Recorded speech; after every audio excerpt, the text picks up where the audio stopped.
So if this looks, a little bit different, and by that, I don't know how easy it is to notice because for me, I can hardly tell anymore. So basically, the difference between this time and last time is that to optimize frames in this game, it turns out the, aspect of, the aquatic update updated very slightly. It updated a lot to, the water stuff and, a bunch of unique features of the water. But one of the most, optimal things that it updated was swimming in water and actually getting out of water. Now, actually getting out of water is very important in this game, as for some levels you can skip right over that part, but for some it's a necessity. I mean, I'm doing 1,000 games, and I'm up to 300, and so, I mean, in the, hopes that I can make this go any faster than it already is going, optimizing every frame is key, and not only for myself, because there's two ways that you can, take this. So one is that you can take it as me optimizing frames so that when I win, I can win slightly faster. That way my overall time in the end isn't that high. But the actual reason for me doing this is because there are certain players who don't main this game as much as I do. Like I said, if you've ever played Dropper, you've seen me. That's not even a joke. Honestly, if you've ever played in the past, I'd say about 2 weeks, any of those days, I was there. I have been here,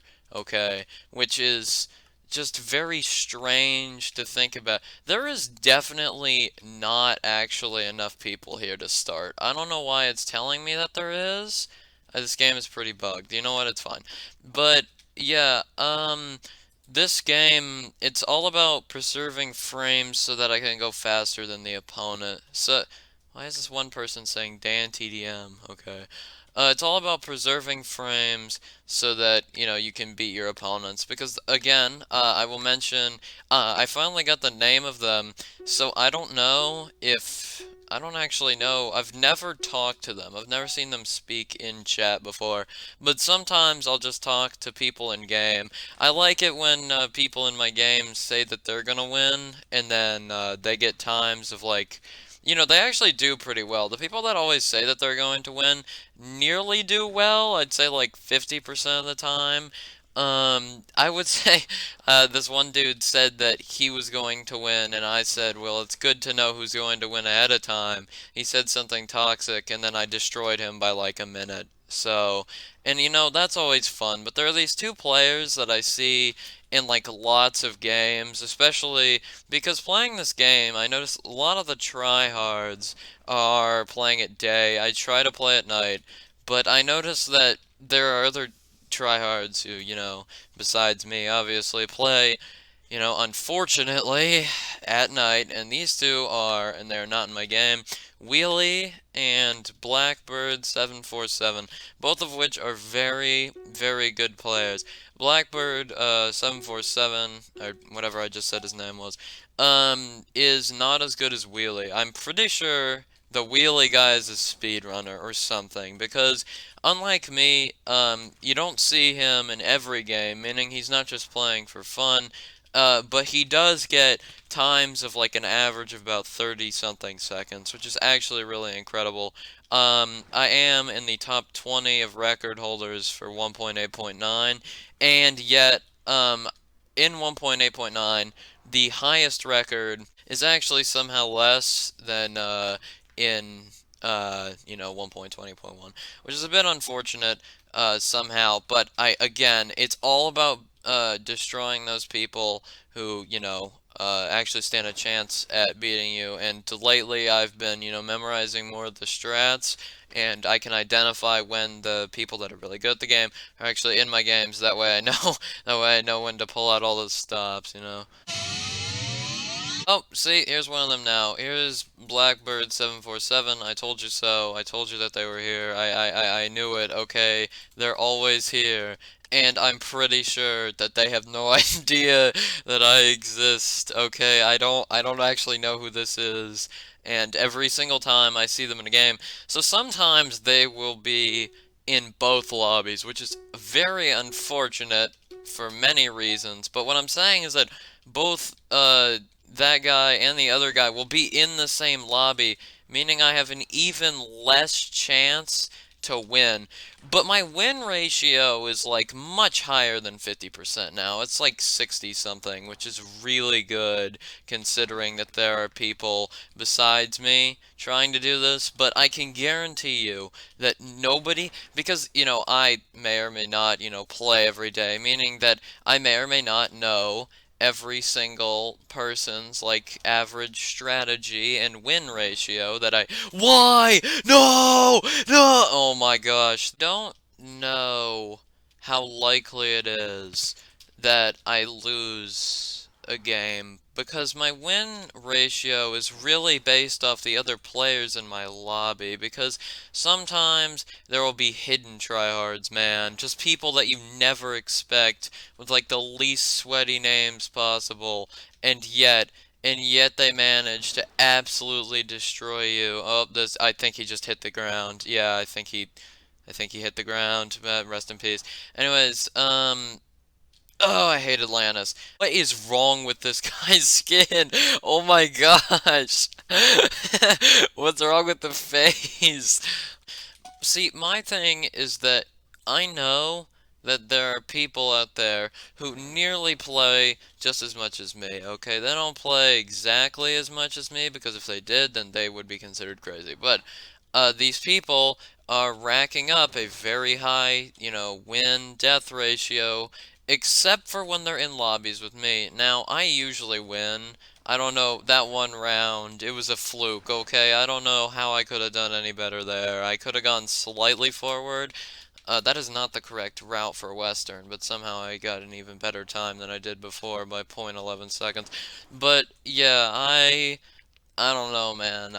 But the th problem is that I can't guarantee that I will be in a lobby with them because I can only be in one lobby at a time, and no matter how many lobbies I cycle through, I did not mean to stop there. Eventually, I'll find one with them in it, and I'll be able to stop whatever win streak they're currently on.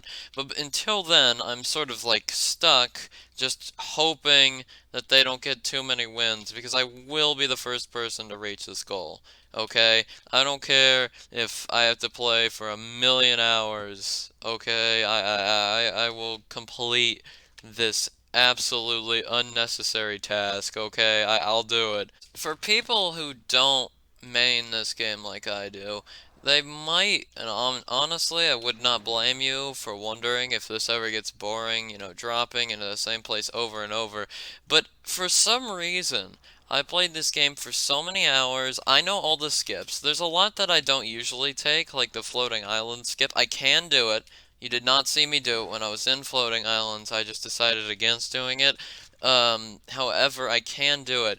And it's weird because no matter what I do, I always seem to be upping my times by literally point. Yeah, see, look, I barely lowered that time, and it doesn't even matter because it's still gonna reward me for doing it. And another problem that I find, okay, so when I start playing this, I usually start playing when there's around 150. I've seen 200, 210, stuff like that, people playing the game, and it becomes very easy to rack up a very high, win streak because I just play games and the lobbies are already like halfway done loading once I log into them. The more that I play, and I'm not saying because to prove this, in the time that I've started recording this, in 5 minutes, when I slash lobbied to get out of a lobby with that tryhard guy, I noticed that the players had dropped from 140, like 145 all the way down to 120 in like 5 minutes. I feel like I play this game too much. I don't know. Here, I'll try to do the skip. I'll try to, let me see if I can nail it. And I failed, of course. And I think this means I lose. Do I lose? Or do I don't think a lot of people know about the floating island skip. I mean, it's one of the most difficult, like, sewer? I speculated on trying to do sewer skip long before I knew it was possible. But, like, there are actually two floating island skips. Oh, I just lost. Oh, I just lost. I shouldn't have done that. Oh, that's my fault. It's completely my fault. It's fine. But yeah, there are two sewer skips. I'll try to show. One of them is like you jump down here, you turn around, you go back. And one of them is that you just run forward, jump, and then go straight down. Also, this is a possible jump. It's very nearly impossible. Let me see if I can do it. I cannot do it. I'm incredible at this game. Also, by following somebody that I haven't seen them play, since. I learned how to do factory, and then I saw somebody else do it while I was like in a game with them, and they did it like 100 times faster, and I was like, wow, that's much more difficult, but this distance skip that I just did is like unholy amounts of being difficult, and yet I managed to pull it off. So, I've been trying to get used to that. And obviously, you won't see me, do it first try every time, but there's stuff like that I call stuff like fast western, which is where you don't stop mid-air sprint strafing, which is a very difficult task. And did I pull it off? I did. Alright. Yeah, it was only a second try, it's not that bad. Also, for some reason on maps like Well, when you hit that portal side, it counts it as a fail. So if we look at my flawless games, which I guess I can do now, I've played 672, I've won 371. Wow, that is a good win ratio. Wow, yeah, and my flawless is only 96. My flawless would actually be closer to about 200, but the game is kind of weird, and I just hope that they update it some more, because I like memorizing the maps more than anything else, because there's a lot of these maps that never get chosen. Warp is so confusing. Oh, this person's staring at me. Hello. Hello. Yeah, there are a couple that nobody picks, and when they get picked, I do them first try because I just play this game so much. It doesn't mean that I'm just bad at the maps if they don't choose them, it just means it takes me longer to memorize them. Such as Sandworm. Sandworm is, I've seen Distortion picked a lot recently. Stop voting Distortion, okay? Please. It's very difficult to tell. I mean, it's not impossible to tell because I discovered a easy thing. Okay, I'll give you a hint. You see this line here? You see how there's a gold block at the bottom? You can actually see that gold block while you're dropping, but not a lot of people seem to know that. I mean, I used to be one of those people that didn't know that, but I'd see like a whole bunch of players drop in the direct middle and waste precious, I don't know, minutes trying to get out of that pool. I don't know. I don't know, but I'm having a lot of fun, and by the time I'm gonna finish this recording, I've already finished like 13 more games, so by the time that I'm done editing this video, and I'm done, yeah, doing everything, I probably am already gonna be at 400. I really should have just done a 400 video. Well, too late for that now.